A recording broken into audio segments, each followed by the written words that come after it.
International Bitterness Units, or better known as IBUs or even BUs for short, is a common beer stat found in most breweries and tap rooms. Like a score for wine, it's a number that many of us use to decide which beer is good and which beer is not. Unfortunately, this number tells us very little. My question is, are you one of the millions of beer drinkers that have been misled by IBUs? When you step inside Inbound Brew Co., you'll find a variety of great craft beer, from a Berliner Weiss at 0 IBUs to a West Coast IPA at nearly 100. And with this wide range of IBUs, the challenge is deciding how much bitterness is just right for your palate and which beer will get you there. I'm Jeremy Storton. I'm an advanced Cicerone and the host of the Good Beer Matters podcast. I've partnered with Brewery DB to bring you Trusted Brew Knowledge. Trusted Brew Knowledge is a series of videos to help you better understand beer and what to make of it. And today, we're going to talk about the bitter truth of IBUs. So I'm the owner of Inbound Brew Co., and I kind of oversee all the production side of the business, write the recipes. So I've been brewing since right around 2009. When I think about IBUs, I use what I kind of created for my own studies is the rule of 20s. And so from 0 to 100 is really our IBU scale, right? Right. So from 0 to 20, there's a lot of beer styles, some of which that you brew, American lagers, Berliner Weiss, like Belgian Flanders sour, stuff like that. But you can't really taste the bitterness that much. What is the role of hops and bitterness in beers with the IBUs from 0 to 20?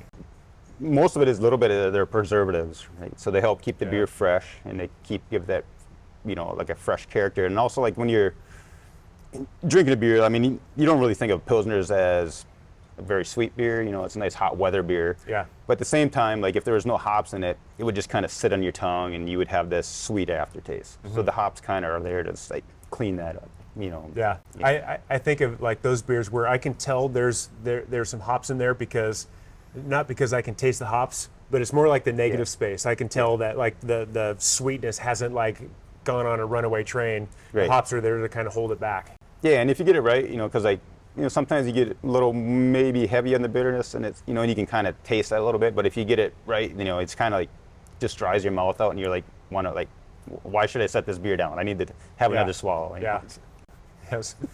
So what beers do you brew that are in that 0 to 20 range? So we had a couple we got our classic American Pilsner, nice easy malt bill, and it's very, of course, low bitterness in it because there's much to it. I mean, some Pilsner malt and some corn and rice, and so there's nothing to really stand out there. But that's not, you don't want anything to stand out in a Pilsner. You just want it to go down your throat. So we had some Hallertau Middle Fruit, nice noble hop, keep it clean, bitterness, and low alphas in that one. Right. Yeah. And and then our other one is a kettle sour Berliner Weiss that we it is double dry hop in the fermenter. But two reasons for no hops in that is, one, you can't have bitterness in it and expect the bacteria to sour it. That'll because the preservative nature of the hops will actually kill the bacteria. Yeah, work against it so it won't sour. And two, this would be a conflicting flavor. There's the sourness itself is what would give it the perceived bitterness, character. Yeah, where it balances out the sweetness. You don't need the hops and the sourness to balance it. Right. Yeah, because there's so little sweetness in it. Yeah. So like the hops that we add in the fermenter, are the kind of flavor to, it's Galaxy and El Savan, which actually go along with the characteristics of the lactic acid notes from the bacteria, but it also, it gives you that preservative aspect. So, and that's where I found that it kind of like with wine. I mean, you have the acidity to balance the sweetness. You have tannins to balance the sweetness. Yeah. With beer, hops balance the sweetness for sure. The bitterness balances. Yeah. But if you have a sour beer, you don't need the hops as much. So does that add much flavor? Is it just there for preservative? Yeah, I mean, in your general, it's there for a preservative and just that, not to stand out as a flavor, but just to meld in with the flavors. Yeah, okay. Yeah. So. what occasion is perfect? Like, what activity, what meal do you think is just like perfect for a beer with a 0 to 20 IBUs? I mean, like in Minnesota, I mean, it's nice hot summer, so you're going to be on the beach, you're going to be fishing on the lake, swimming, you know, anything outside, camping, you know, like nice light Pilsner. Something easy drinking? Yep.